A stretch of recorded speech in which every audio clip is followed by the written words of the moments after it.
हैदराबाद में कल दुनिया का बड़ा इनोवेशन कैंपस टी हब का इफ्तिताह किया जाएगा। तेलंगाना के वज़ीर आला के चंद्रशेखर राव हैदराबाद में दूसरे टी हब का इफ्तिताह करेंगे। तेलंगाना के वज़ीर आईटी तारक रामाराव ने उम्मीद जाहिर की है कि टी हब के जरिए हैदराबाद के इख्तराई इकोसिस्टम को तक़वियत हासिल होगी।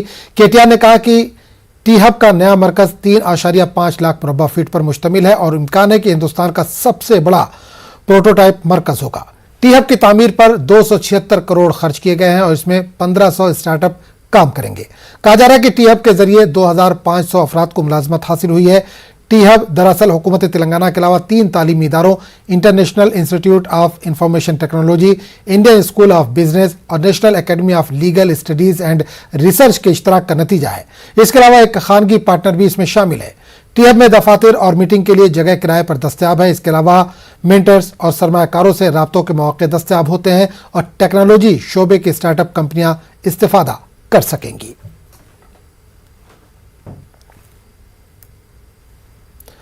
तेलंगाना में इंटरमीडिएट के नताइज का ऐलान 28 जून यानी कल सुबह 11 बजे होगा। तेलंगाना के वजीर तालीम पी सविता इंदिरा रेड्डी इंटरमीडिएट साल अव्वल और साल दोम के तलबा के सालाना इम्तहानात के नताइज जारी करेंगे। रवा बरस तकरीबन 9,07,393 तलबा ने इंटरमीडिएट का इम्तहान लिखा। बोर्ड ऑफ इंटरमीडिएट के सेक्रेटरी सैयद मोहम्मद जलील ने बताया कि इंटरमीडिएट के तमाम तलबा और सरपरस्तों से नताइज ऑनलाइन देखने की उन्होंने अपील की।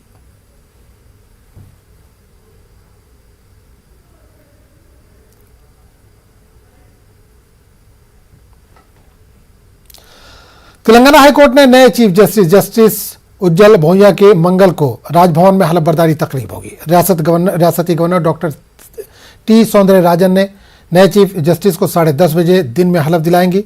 वज़ीर आला केसीआर और वज़रा को तकरीब में शिरकत के लिए मदऊ किया गया है। ट्रैफिक पुलिस की जानिब से राजभवन के अतराफ ट्रैफिक तहदीदात आयद की गई हैं। वाज़ेह है कि गुज़िश्ता दिनों जस्टिस सतीश चंद्र मिश्रा का तबादला करने के बाद जस्टिस उज्जवल भोइया को तेलंगाना हाईकोर्ट का नया चीफ जस्टिस मुकर्रर किया गया था। ज्वाइंट कमिश्नर पुलिस ट्रैफिक ने शहरियों से राजभवन के अतराफ ट्रैफिक तहदीदात को पेश नजर रखते हुए सफर न करने की अपील की है।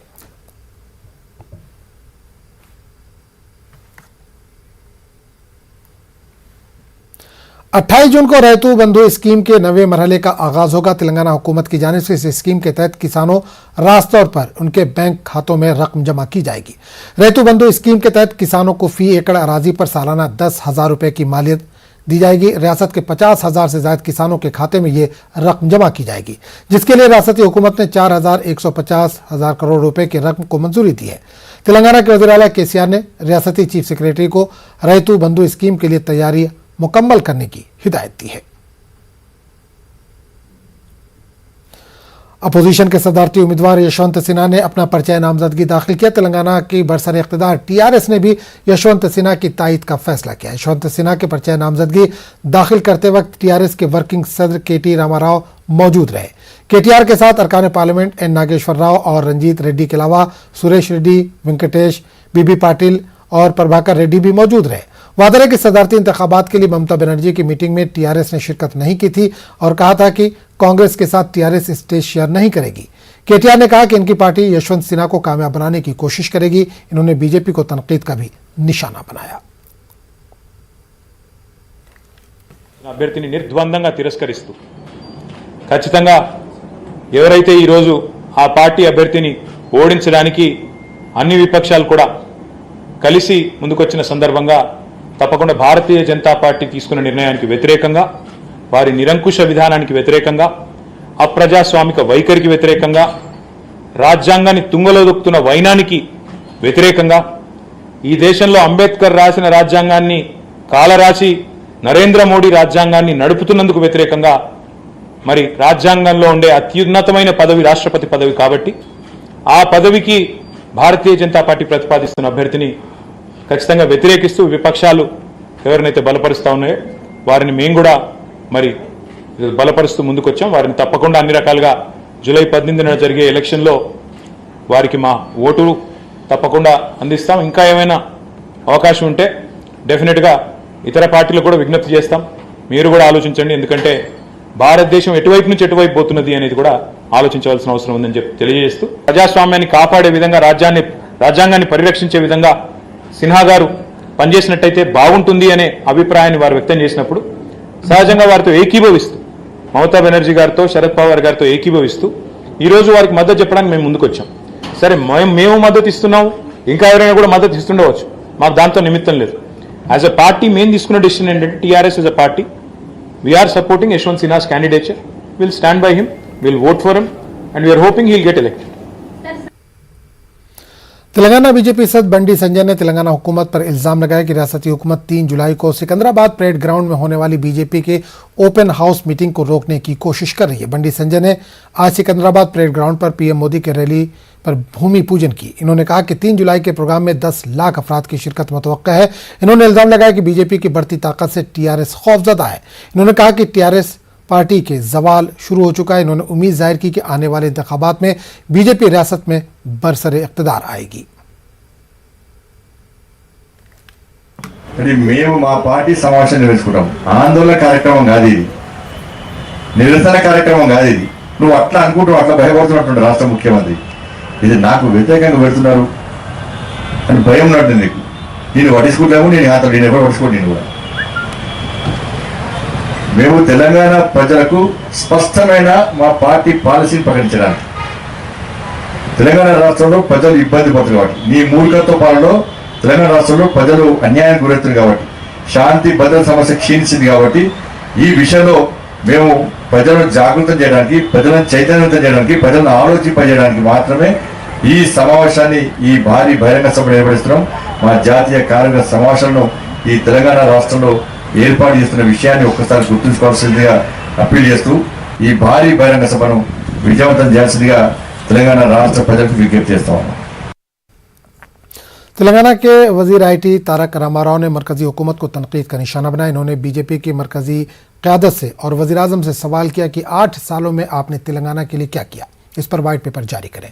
इन्होंने इल्ज़ाम लगाया कि तेलंगाना ने मरकजी हुकूमत को दिया है, लेकिन मरकजी हुकूमत ने तेलंगाना को कुछ नहीं दिया. 8 सालों में मोदी हुकूमत ने हिंदू मुस्लिम, इंडिया पाकिस्तान, हलाल, हिजाब और दीगर तनाज़ा खड़ा किया और तरक्की के लिए कुछ नहीं किया. 8 सालों में बीजेपी ने बेरोज़गारी, इन्फ्लेशन में इजाफा किया है, मुल्क की मईशत का దివాలియా నికాల్ దియా హై. ప్రభుత్వంలో ఉండే ప్రతి ఒక్కరు కూడా వస్తూ ఉన్నారు కాబట్టి హైదరాబాద్కి ఓ శ్వేతపత్రం ప్రచురించండి, తెలంగాణకి ఏమి ఇచ్చాము ప్రచురించి చెప్పండి. తెలంగాణ ప్రజలు ఇక్కడ ఢిల్లీలో ప్రకటిస్తా ఉన్నా, నా మంత్రి పదవికి వెంటనే రాజీనామా చేసి ఇంటికి పోతాం. ఓకే, స్పష్టంగా చెప్తున్నా, Telangana is giving more to this nation than what we get back. We are the 4th largest contributor to India's economy. Out of the 28 states, even though we are 11th largest geographically and 12th largest by population, we are the 4th largest contributor to India's economy. It's a matter of pride for us. We take a lot of pride and happiness in contributing to the growth of this nation. దాన్ని కూడా అపహాస్యం చేసే విధంగా చిల్లరమల్లర మాటలు ఎవరైనా మాట్లాడితే, వాట్సాప్లో పిచ్చి ప్రచారాలు చేస్తే తప్పకుండా దానికి ధీటుగా కుక్క కాటుకు చెప్పు దెబ్బ లాంటి సమాధానం చెప్పే సత్తా మాకు. లాస్ట్ టర్మ్ కోవింద్ గారిని పెట్టినప్పుడు చెప్పారు ఒక దళిత్ రాష్ట్రపతి అన్నారు. మరి 5 ఏళ్లలో రాష్ట్రపతి ఆయన అయిన తర్వాత మొత్తం దేశంలోని దళితుల బతుకులని మారిపోయినాయా? నేను అడుగుతా ఉన్నా ఈరోజు. ఈ టోకెనిజము, సింబాలిజము, వీటితో ఓట్లు దండుకోవడం, ఇది కాదు రాజకీయం అంటే. నిజంగా దేశంలోని దళితుల కోసం ఏం చేస్తారో చెప్పండి. మేము దళిత బంధు అనే పథకం పెట్టాం, మీరేం పెట్టారో చెప్పండి ఒకటి. ఈ 8 ఏళ్లలో నీ ప్రభుత్వం ఈ దేశంలోని రైతులకి, దళితులకి, గిరిజనులకి, మైనారిటీలకి, లేదా ఇతర బలహీన వర్గాలకి, లేదా ఇతరులకి ఏం చేసిందో చెప్పండి. చెప్పే తెలివి లేదు. సక్సెస్ఫుల్గా వారు చేసింది ఏంటంటే, ఈ 8 ఏళ్లలో Modi's performance is on 3 counts if I have to sum it up.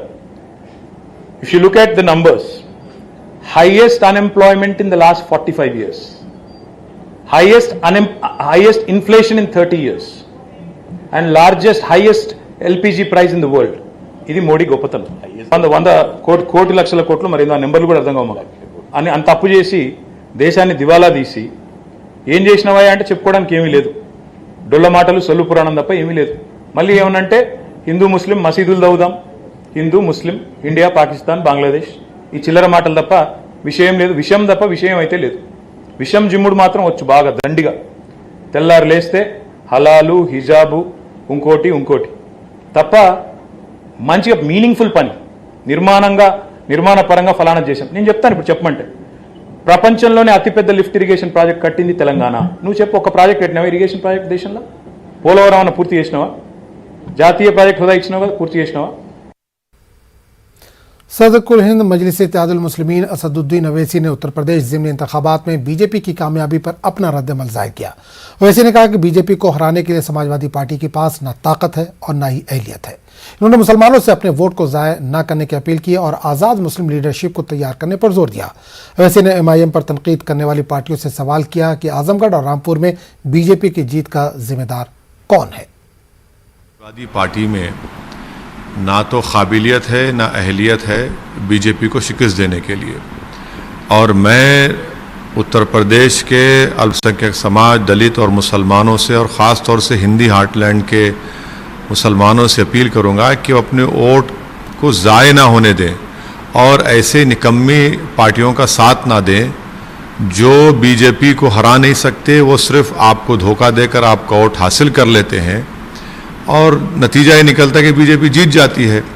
अब जब आजमगढ़ में 2019 के पार्लियामेंट के चुनाव में अखिलेश यादव ने 1,60,000 की मेजॉरिटी से उस पार्लियामेंट सीट को जीता था, अब आप हार जाते हैं 8,000 वोट से। कौन जिम्मेदार है इसका? तो इससे बात साफ जाहिर हो रही है कि समाजवादी पार्टी में ना काबिलियत है, ना अहलियत है, ना ताकत है कि वो भाजपा को शिकस्त दे सकें। इसीलिए हम अपील करते हैं ख़ास तौर से मुसलमानों से कि अपने वोट को ज़ाय होने ना दें। और दूसरी बात यह है कि अब ये 2 आजमगढ़ और रामपुर की पार्लियामेंट सीट से बीजेपी जीत गई, कौन जिम्मेदार है इसका? किसको आप बोलेंगे कि बी टीम, सी टीम, डी टीम, ई टीम बोलेंगे? किसको वोट कटवाओ बोलेंगे? महाराष्ट्र में वहाँ पर शिवसेना के 40 विधायक भाग गए, किसको जिम्मेदार करार देंगे वहाँ पर आप? इसीलिए हम कह रहे हैं कि वो जो लोग ये सब बातें करते हैं, मुसलमानों को ख़ास तौर से सोचना चाहिए कि वो अपने वोट का सही इस्तेमाल करें, अपनी एक आज़ाद इंडिपेंडेंट पॉलिटिकल लीडरशिप को बनाएं, और उसकी ज़रूरत है आज भारत में। तेलंगाना हुकूमत की जानिब से शोबे सेहत को अहमियत दी जा रही है। हुकूमत की जानिब से शहरों में बस्ती दवाखाना के नाम से अर्बन हेल्थ सेंटर कायम किए गए हैं और पहले से मौजूद एरिया अस्पताल को तरक्की दी जा रही है। हैदराबाद के इलाके किला गोलकुंडा के एरिया अस्पताल को रियासती हुकूमत ने तरक्की दी है। गोलकुंडा गवर्नमेंट एरिया अस्पताल में टीबी क्लिनिक है। इस क्लिनिक में टीबी के मरीजों का मुफ्त इलाज और अद्वियात दिए जा रहे हैं और टेस्ट की भी सहूलत है। हरीश राव साहब का जो हमारे से जो ये सेंटर अच्छा जो बनाए, और पेशेंटों को तकरीबन ये एरिया के लोगों को नहीं मालूम कि टीबी सेंटर है, बल्कि बात पेशेंटों को क्या है, टीबी हॉस्पिटल मालूम है। तो मालूम हुआ तो वो लोग भी बहुत अच्छा है हमारे लिए, और हमारे को जो यहाँ पर इलाज होता बोल के फ्री इलाज होता है और फ्री टेस्टिंग होती और मेडिसिन भी अपने को अच्छा मिलता बोल के तकरीबन गोलकुंडे के पूरे जो एरिया के जो पेशेंट्स हैं अपने पास लेते हैं। और मैं उनका घर भी देखता हूँ, विज़िट भी करता हूँ, और अगर बात पेशेंट नहीं आए तो भी होम विज़िट करके उनको अच्छी तरह से समझा के करके मेडिसिन वगैरह देता हूँ। और खाना वगैरह भी अच्छा खाओ बोल के, क्योंकि मेन क्या है बोलते हो, खाना है। खाना अगर नहीं खाएंगे तो कमज़ोरी से कोई भी बीमारी आ सकती है, इसलिए बोल के उनको डाइट के बारे में भी समझाता हूँ। बिल्डिंग जो आप देख रहे हैं ये बहुत पहले जो बहुत पुराना था, अभी ये तेलंगाना गवर्नमेंट आने के बाद KCR सर बदौलत और अपना हरीश राव साहब के बदौलत अभी ये 2 महीने पहले रिपेयर हो चुका है, और बहुत पेशेंटों के लिए बहुत सहूलत है। और हर पेशेंट चेस्ट हॉस्पिटल नहीं जा सकते, बहुत दूर है। ये अपना गोलकुंडा हॉस्पिटल में ये टीबी क्लिनिक रहने से क्या है, हर पेशेंट को टीबी के मरीज़ के हर टेस्ट फ्री हो रहा है और दवा भी फ्री दे रहे हैं। 20 साल से कॉन्ट्रैक्ट बेस से काम कर रहे हैं, थोड़ा हम लोगों को परमानेंट करे तो और बहुत अच्छा है। आदिलाबाद जिले के ओटनूर से महाराष्ट्र के चंद्रपुर जाने वाली तेलंगाना RTC की बस में एक खातून ने बच्चे को जन्म दिया। खातून डिलीवरी के लिए अपने गांव जा रही थी कि दर्द महसूस होने पर मुसाफिरीन को बस से उतारकर दीगर ख्वातीन की मदद से रत्नामाला की डिलीवरी अंजाम दी गई। इसके बाद जच्चा और बच्चा को अस्पताल मुंतकिल किया गया। दोनों सेहतमंद बताए जा रहे हैं। इसकी इत्तला बस कंडक्टर ने डिपो मैनेजर को दी और डिपो मैनेजर ने RTC के मैनेजिंग डायरेक्टर VC सजनार को इसकी जानकारी दी। सजनार ने बस में पैदा होने वाले लड़के को ताहयात मुफ्त सफर की सहूलत का ऐलान किया।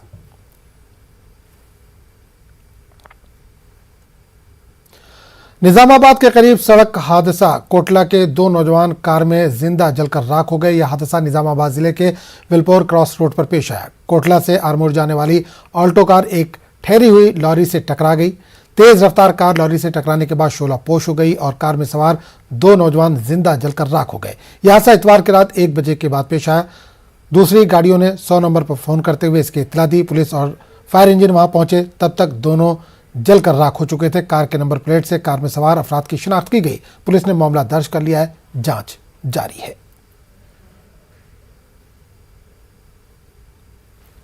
उधर कर्नूल से हैदराबाद आने वाली बस को अचानक आग लग गई। यह हादसा चिड़चिरला के पास पेश आया। बस में सवार मुसाफिरीन करिश्माती तौर पर महफूज रहे। बताया जा रहा है कि लग्जरी बस को चिड़चिरला के पास शॉर्ट सर्किट से आग लग गई। ड्राइवर हाजिर दिमागी से काम लेते हुए बस को रोककर मुसाफिरीन को नीचे उतार दिया। मुसाफिरीन की आंखों के सामने पूरी बस जलकर खाक हो गई। बाद मुसाफिरीन को दूसरी बस के जरिए वहां से रवाना किया गया।